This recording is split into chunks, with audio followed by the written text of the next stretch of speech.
The worst business practice is to kill half your consumer base.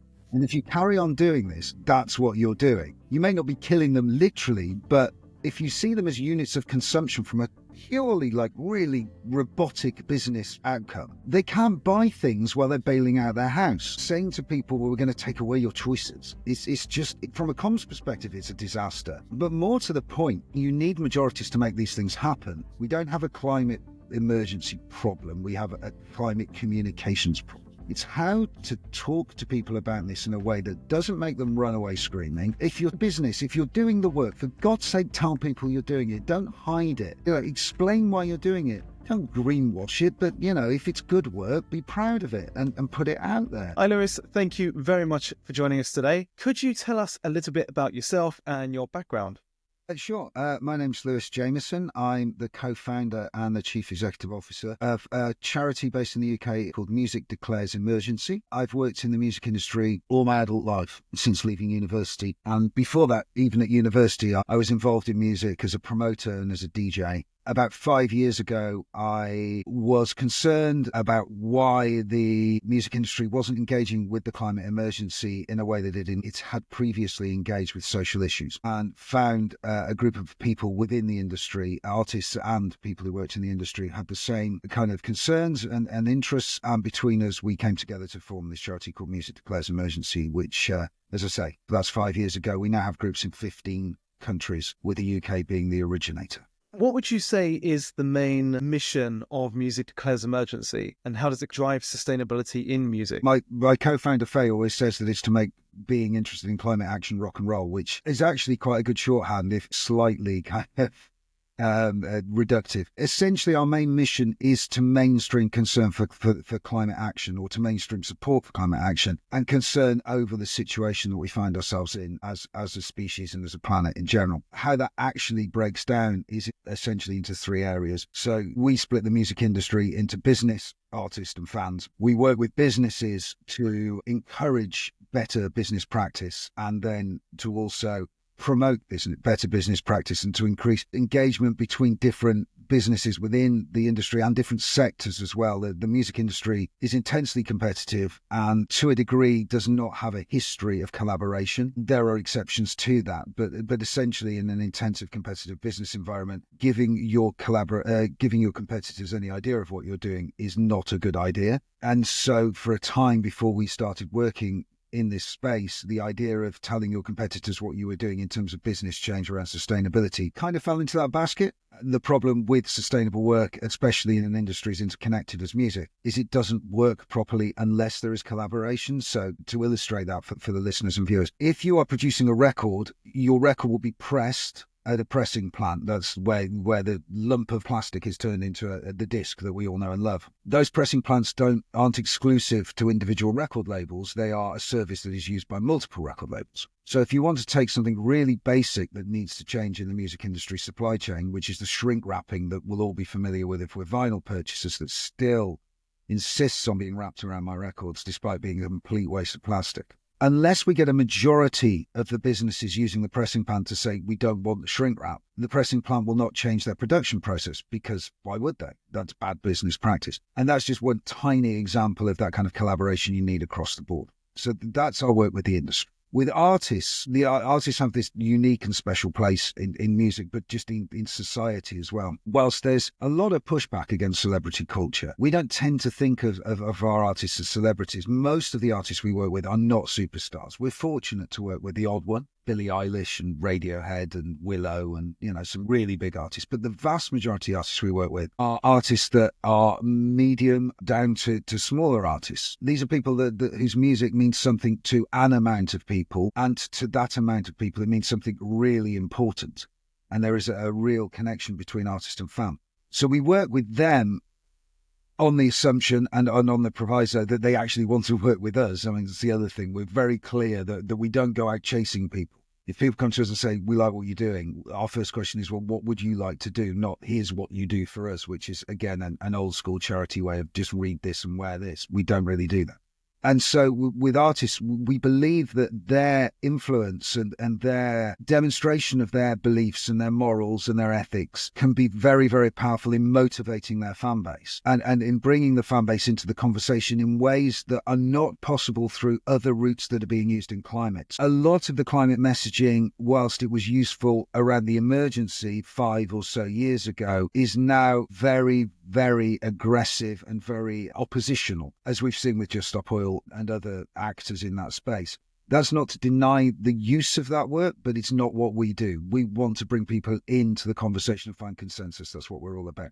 And artists are a great way of doing it. And also artists reach huge amounts of people. And the other thing with artists, which is interesting, is they interact with other artists and they travel the world. So they see more of the world than we do. So they can be our ambassadors, but also they can be an information point for us. So artists are really central to our thinking. And then fans are essentially the endpoint of the logic of why the charity exists. One of our founding beliefs is that the only way to solve the climate emergency is to find a point of consensus in mainstream society where what we need to do is deemed possible and desirable. And to do that, you need to create consensus. And that's boring sometimes. It's certainly hard work. It's not as dynamic as traditional protest and campaigning, but it is, unfortunately, incredibly necessary with this emergency we face. And so we work to bring fans into the conversation and to listen to fans and to try and highlight their interests, their concerns, to localize and nationalize and internationalize. We try and work every angle of the problem through the work we do, through the campaigns we do, through the messaging we do, and through the kind of work we do with the industry and the artists that points at the fans. I like that. Yeah, it's the 3 pillars there. I can really see why that works for you. And it all kind of works together. It's almost like all these different stakeholders are always interacting with each other in different ways. How can we bring them together, make them feel the same way about the climate crisis? You mentioned competition there around like businesses, and it's something I'm seeing speaking to a lot of businesses as well, where there is lots of competition, and not just in terms of not collaborating with each other because of the competitive advantage, but also by becoming one of the first ones to take a risk and try not to use shrink wrap, say, for example, and then there's a backlash against you. It means you've taken the risk, you might lose money, you might lose reputation, things like that. And I can see why businesses are so risk averse. Absolutely. There's a reason for that. I mean, as I say, in music, there's the reason we have iTunes and Spotify and all those things is because there was a point in the music industry development when MP3 technology became available, where there was a conversation that happened. It was very early in my career in the music industry, actually. There was a conversation that happened between what was then the 5 major labels, they're now 3, around how they responded to this technology. And some bright spark in the room said, well, surely we create a unified shop where we sell all our music as MP3s, but we have one shop. So if you want to buy anything across any of the 5 majors, you go to this shop and you can buy it. The marketing people and the A&R people and so forth within the music industry were generally quite keen on this idea. And then it reached the lawyers and that was it. It went. So I kind of wait for music industry lawyers to come through the door and say, that's not how it happened. That's how I was told it was happened. But the point behind it, whatever the actual narrative, because narratives in the music industry tend to get bended and twisted over time, is that the fundamental point was we are competitive industries. We do not share retail space. We do not collaborate in those terms with our competitors. That's fine for a strict business FMCG kind of world where you're trying to sell something and you're trying to sell it as against something else and whatever.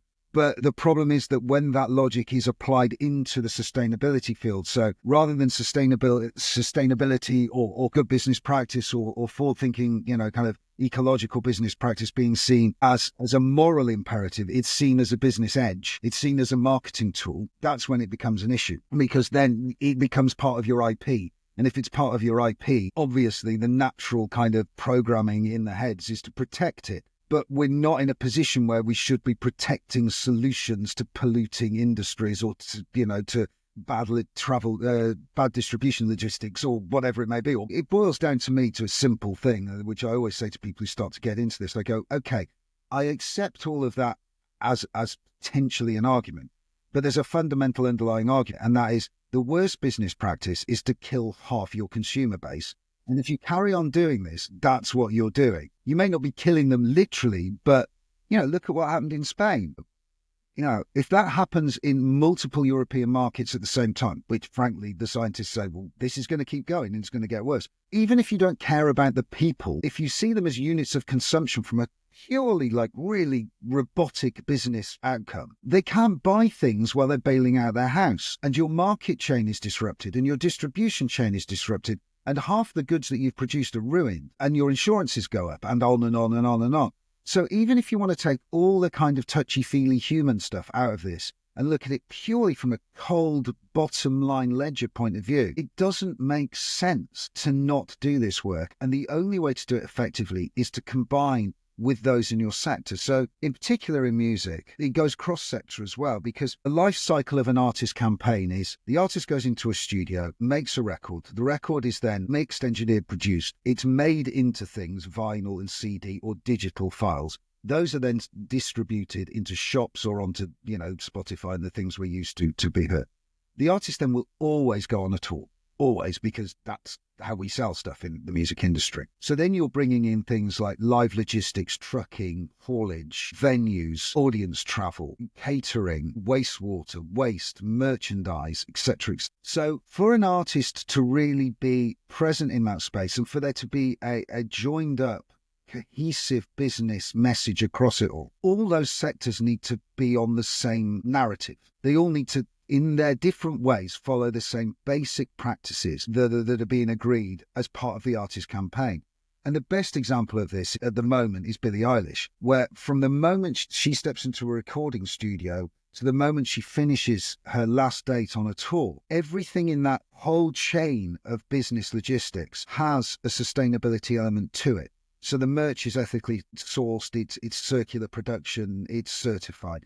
The records are not PVC anymore, they're made out of PET and various other options. The cardboard that goes around the record is FSC certified. The distribution is done not by air. Madness, I know, but record companies were very fond of flying things around, even though it's much more expensive, because they didn't have their supply chain set up to get things to market in time. Everything was done at the last minute. Now we're seeing changes where they're going, well, hold on.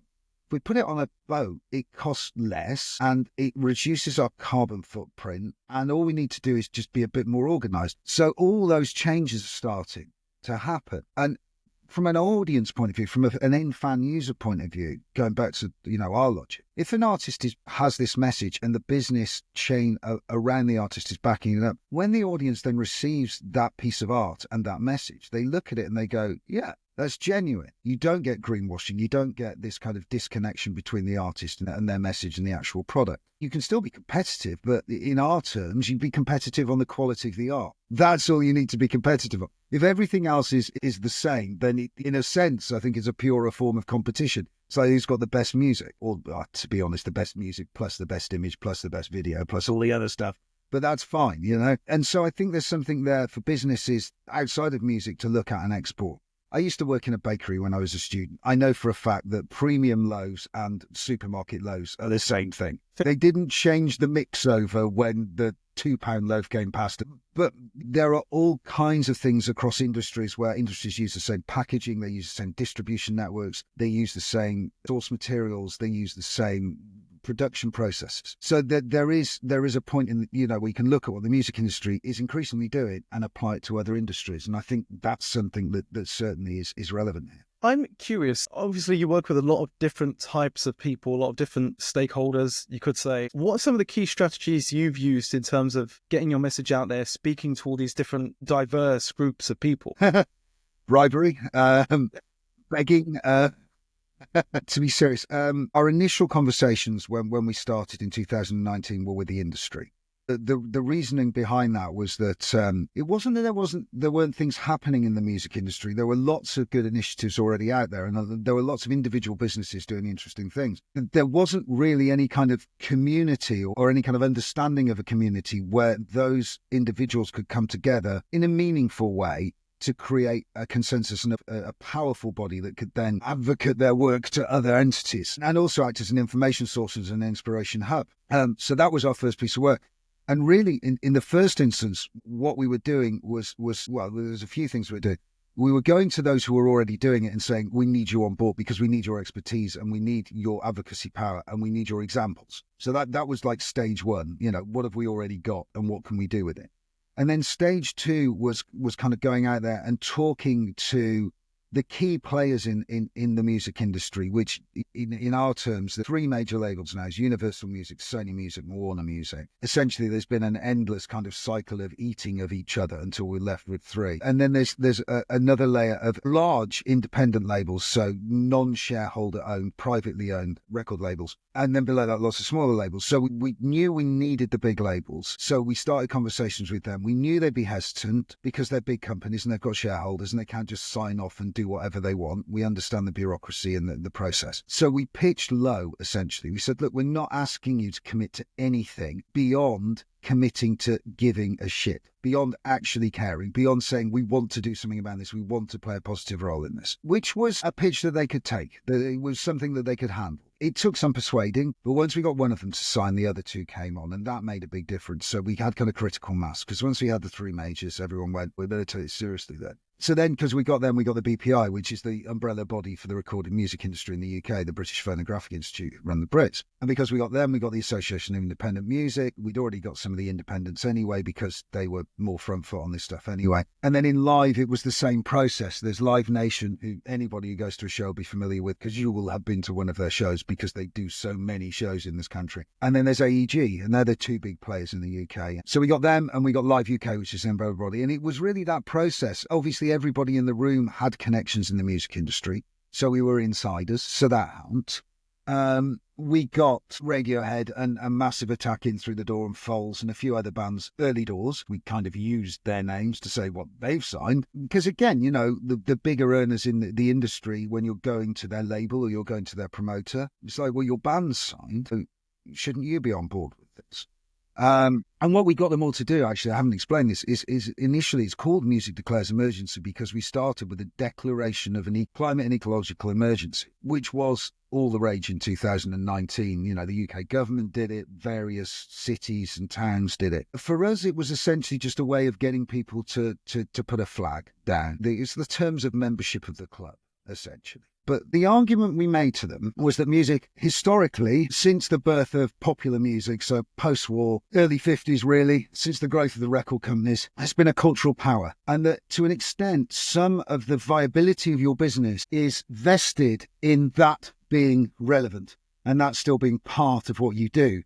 And that your younger audience base, this is an issue they have significant concern about. And obviously there's plenty of research there to show that, you know, 14 to 30-year-olds are 80% are, you know, terrified about the future and so on and so forth. So you really need to find a position in this. You can't ignore it. And we did point to things like, you know, the kind of the tech world, so Google and those entities who were messaging and making statements in this space and say, you know, where are you in this? You know, where's a response? So we also were keen to make the point, and we were very careful with Music Declares to make sure that we established that we were not a bleeding heart liberal climate charity. You know, there's plenty of those around, and I'm being deliberately reductive, and I apologise to anyone who hears that and thinks that you're talking about as not trying to be rude. We were interacting with the music industry, and the music industry at its heart is about profit. And we had to make it clear from the outset that we had no issue with that, because otherwise it became about asking them for something for nothing. And we didn't want it to be that. We wanted it to be grounded in the reality of the music industry and to show that we understood the music industry and how it operated. So there was also that argument of there's a business reality coming down the road for you, even if it's not a business reality based on your market and the way your market responds to your products. Even if you say, yeah, well, you know, people say they want to be more sustainable or they care about this, but then they go and eat at McDonald's or they buy something from Amazon or they go on a 3-week holiday and take 7 flights. Even if you take that aside, legislation and various other things are coming down the track that will impact your bottom line. You know, the European Green Deal is a reality now, but it was already being talked about then.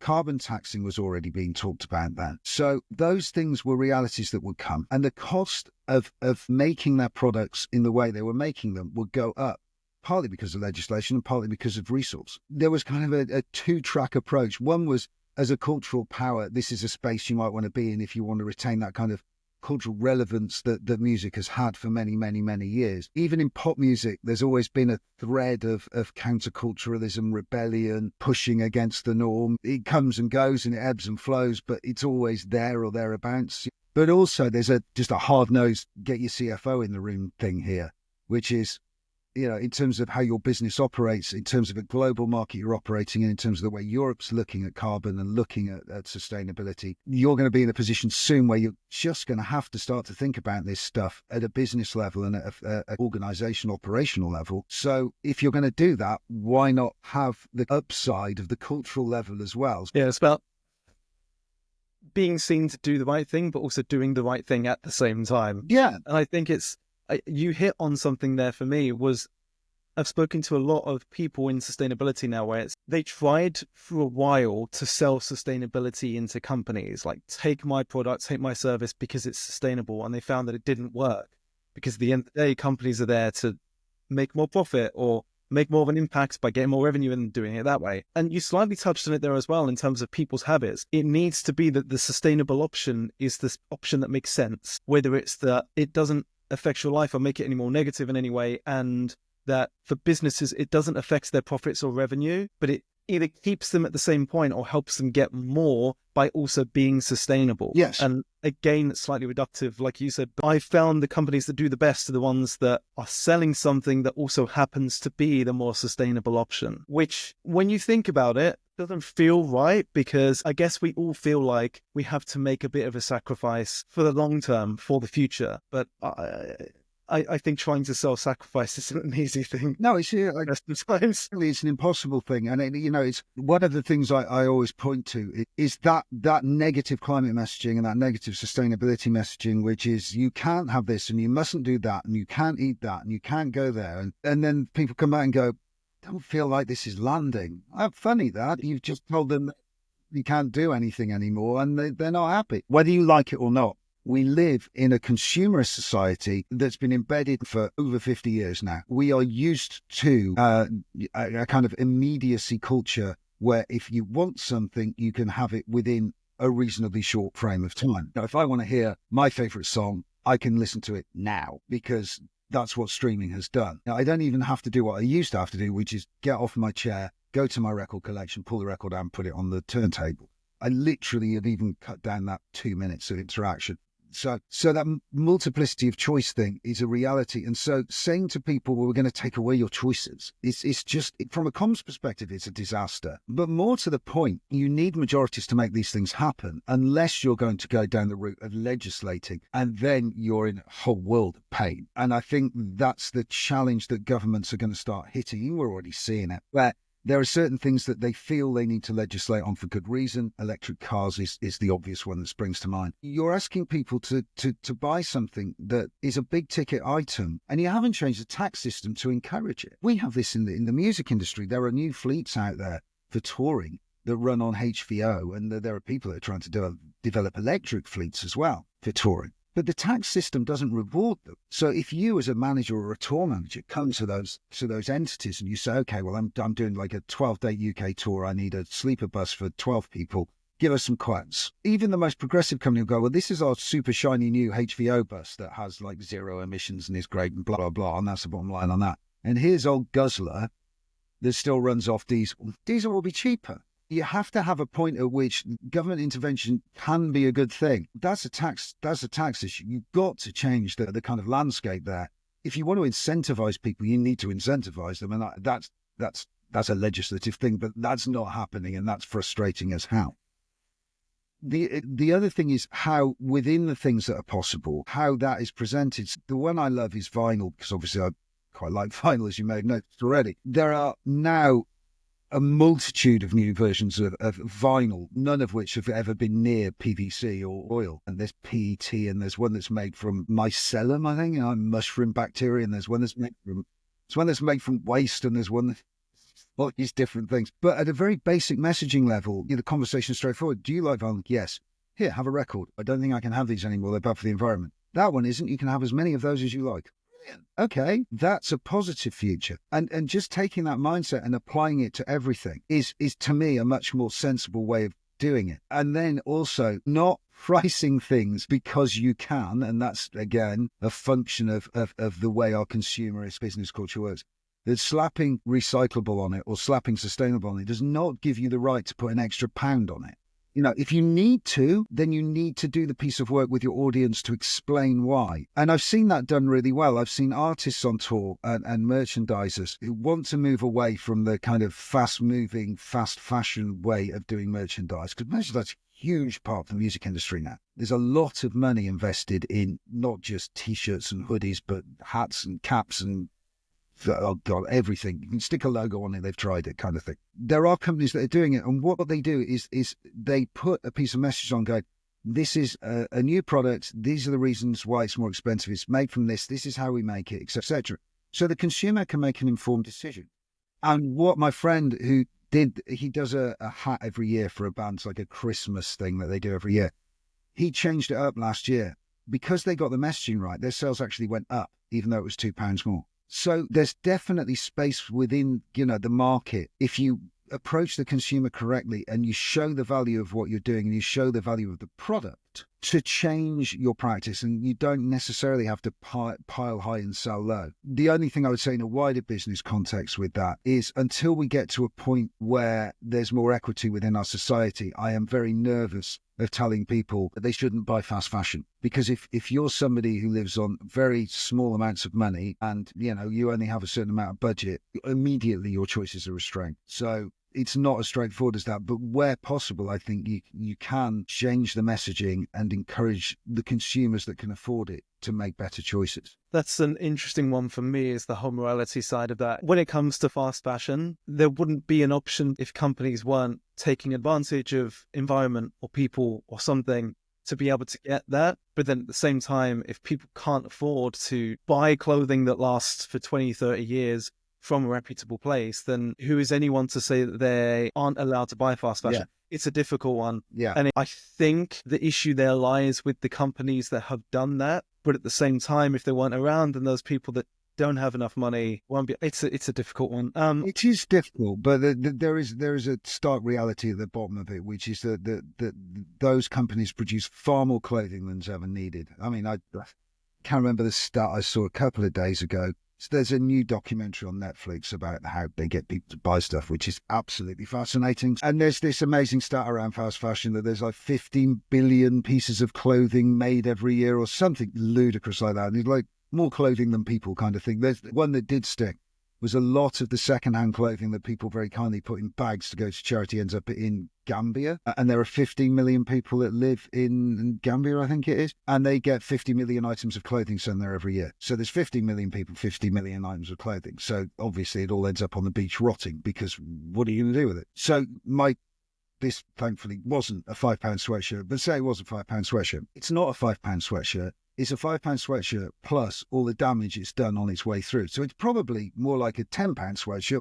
possibly even a £15 sweatshirt. But I'm paying £5 for it. But I'm not, because ultimately, somewhere down the line, I or one of my children will pay for the damage that this sweatshirt cost. So we're almost delaying the payment. And this is true in the music industry as well. We've now reached a point with the kind of perpetual growth of distribution channels, where there is so much music out there that it's not actually economically viable for the vast majority of the artists to make the music they're making, because there simply isn't the audience there to listen to all the music. And Spotify, I can't remember the exact numbers, but they get hundreds of uploads of new tracks per day. So there's just this endless mountain of music being endlessly thrown into the digital space. And of course, everyone goes, oh, well, that's terrible. But, it's just music. It's like, no, it's server space. That's the conversation we're not having. So again, the hidden cost of all of that is these huge server farms that are holding all these individual files, and they're using energy and they're using resource and they're using land and so on and so forth. So again, from a business point of view, there's a really interesting conversation going on in music about,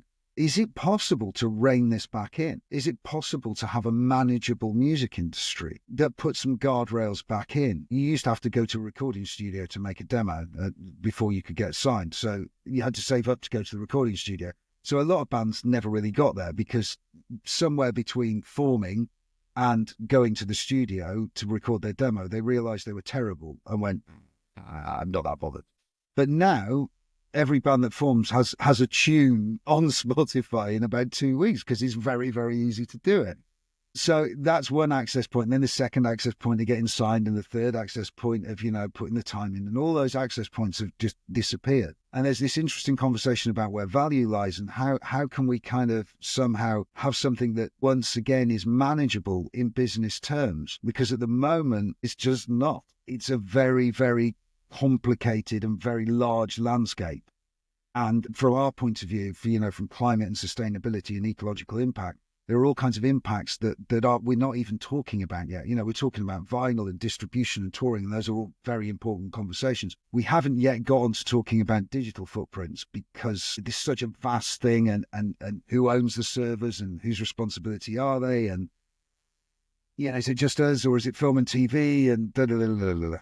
But we will get there. And I'm sure in the wider business community, there are all those kinds of challenges as well. Like, who owns that emission? Who owns that impact?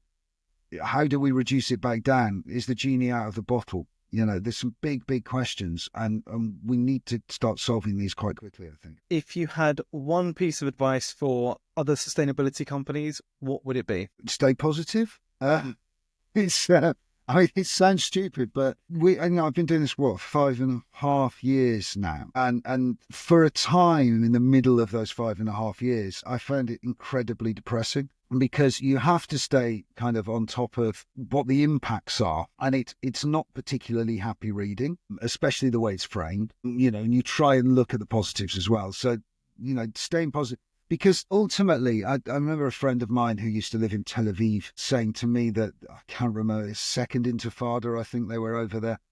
And they were saying that there was a constant bombardment of missiles coming over from Gaza and the West Bank. And it got to the point where they got so fatalistic that they just started accepting that was how life was. And so they started having bunker parties that were themed as apocalypse parties. And everybody just went, okay, let's just party because it's all going to go horribly wrong any minute now. And there is a certain thing in the way humans interact with things that there is a tipping point where everyone will just go, oh, there's nothing we can do. Let's just enjoy the time we've got left. And that's the real danger in all of this conversation, is that people give up. So staying positive and believing that it's possible. It's not a very sexy argument, that kind of argument that every percentage of a degree that's reduced from the impact is important, but it is important. So as we reach certain things that we thought we were trying to reach, it's still important that we keep going, okay, well, we need to pull it back to there, or we need to hold that line. Again, it's just not very kind of exciting. It's not like winning. It's kind of losing slower. But better to lose slower than to just capitulate. I always say, if Churchill had worked like that, well, he was happy to lose slower until the point where he could start winning again. So, let's think about that. But the other thing I would say, and on a more practical level, is that don't use the terms that have been set out for you. Don't say climate. Don't say climate to the public, I don't think. Don't talk about sustainability. Don't talk about carbon, unless you're talking to an audience where that's what they want to hear. If you're talking to the public, and as a business, if you're doing the work, for God's sake, tell people you're doing it. Don't hide it. That's another thing that happens. It happens in our industry, less so these days. Certainly it used to. We're doing this, but we don't really want to be public about it. Why? It's good. Well, we're worried about pushbacks, but you're getting pushback for doing nothing. So, and anyway, why are you worried about pushback? You're a massive company. Surely you can take just a little bit of flack, for the good of everyone. Explain why you're doing it. Don't greenwash it, but, if it's good work, be proud of it and put it out there. And talk to people on a level they can understand it. Somebody said to me recently, although it's been said a lot, the challenge now with this situation is not the solutions, it's the communication. We don't have a climate emergency problem. We have a climate communications problem. It's how to talk to people about this in a way that doesn't make them run away screaming, doesn't make them go, well, it's all right for you because you're richer than me, which is a very common response to this kind of stuff. It's okay if you can afford an electric car. It's okay if you can afford heat pumps. It's okay if you can shop at Waitrose. That kind of logic, which is completely understandable because of the way the terms and the framing and the arguments are put to people. I totally understand why that happens. So find ways that you can talk about it. And the best example I can give is I come from Blackpool on the northwest coast. It has a long beach. I think it's the longest sandy beach in the UK, the Golden Mile. But inland, there's a lot of farms as well. So between, you've got the sea here, you've got the farms here, and then you've got the fun fair in the middle, which is the bit everyone thinks about. But there's a lot of small farms and a lot of dairy farms. It's kind of Cheshire and green lush type stuff. If I go home and I talk to the kids I grew up with about what I do in the terms that I talk to people down here, they just laugh me out of the door, or they just go, oh, shut. So even when I walk into the local working men's club where my dad lives, essentially, I'll get the how are your climate mates? You played any bongos recently? Which end of a didgeridoo do you blow into was the latest one? And that's fine. I've known them years. But it tells you something about how they view this work, and that comes through the camera lens, that comes through, the things they see, the protests they see. But when that's all calmed down and I talk to them about, they're all fishermen because there's rivers everywhere and there's the sea. Talk to them about, are they still fishing? Well, not much, there's not that many fish around anymore. Talk to them about the beach. The beach was getting cleaned up and now it's back where it was and sewage outfall. Talk to them about inland and they talk about, the kind of building on the farmland, or they talk about the fracking site that was down the road. The test fracking site was very close to where I grew up, which the locals shut down. Then you start to talk to them about things that are real to them and they really care. They care about the rivers, they care about the beach, they care about the sea, they care about the farmland. So it's not that they don't care, and it's not that they don't understand that things need to improve. It's that the way that people are talking to them about it doesn't interact with them. It's not a conversation, it's a top-down diktat, and that doesn't work. So that would be my one piece of advice, is find a language that brings people into the conversation rather than advertising it at them. I completely agree. Coming from a marketing background, it's like everyone has their own language and you need to speak that language, otherwise they're not going to understand you. If people want to get involved in Music Declares Emergency, how can they? They can email info@musicdeclares.net, or they can just go to the website, which is musicdeclares.net. And if they want to join the fan-based arm of it, that is called No Music on a Dead Planet, which is our main campaign, which you may have seen at the back of a festival or on a T-shirt or everywhere else we've tried to plaster it in the last 5 years. And to do that, you go to nomusiconadeadplanet.org, and that would allow you to join our community of nearly 10,000 and growing. And we'll give you a monthly climate challenge. Sometimes it's for you, sometimes it's for everyone. But also, most importantly, we will have a monthly competition. So you can win everything from record packages from our friends to concert tickets to festival tickets to all kinds of things. Because after all, it should be fun as well. It's really important to us that there's a sense of fun. And if you really want, you can volunteer with us at festivals in the summer and get more people to join, and you get into the festival for free. So that's the sell there. Yeah. Thank you very much for your time today, Lewis. Really appreciate it. Thank you very much. Nice to speak to you.